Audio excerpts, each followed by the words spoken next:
जो चंद्रशेखर अब तक ऑपरेशन सिंदूर की तारीफ कर रहे थे और सरकार से इस ऑपरेशन में साथ खड़े होने की बात कह रहे थे, वही चंद्रशेखर अब ऑपरेशन सिंदूर की सफलता पर सवालिया निशान खड़े कर रहे हैं।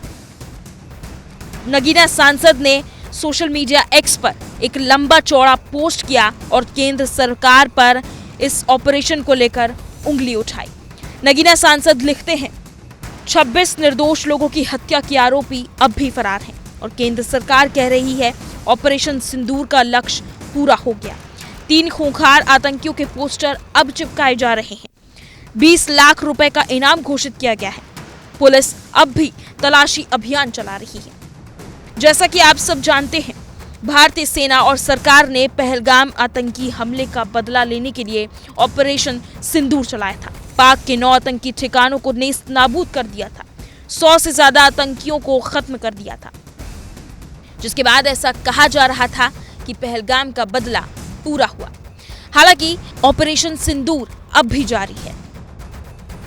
चंद्रशेखर एक्स पर यही नहीं थमे और उन्होंने सरकार और भारतीय सेना के आतंकियों के खात्मे के आंकड़ों पर भी सवाल खड़े कर दिए और एक के बाद एक सवाल दागे। लिखा, तो फिर भाजपा किस सफलता का उत्सव मना रही है?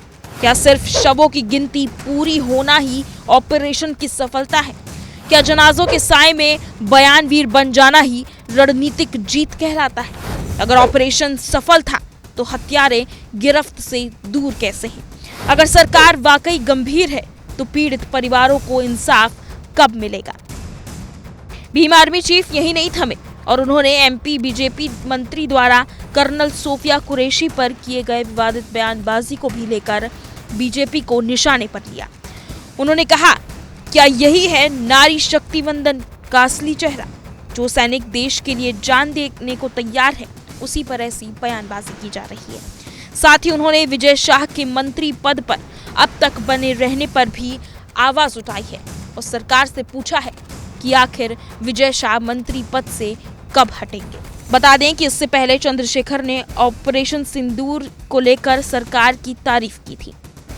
हालांकि अब वो उसी सरकार से सवाल कर रहे हैं कि पहलगाम के आतंकी अब भी फरार हैं, तो भाजपा लक्ष्य पूरा होने का जश्न कैसे मना रही है?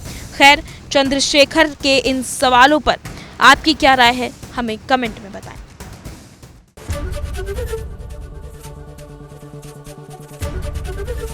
एबीपी गंगा, खबर आपकी, जुबान आपकी।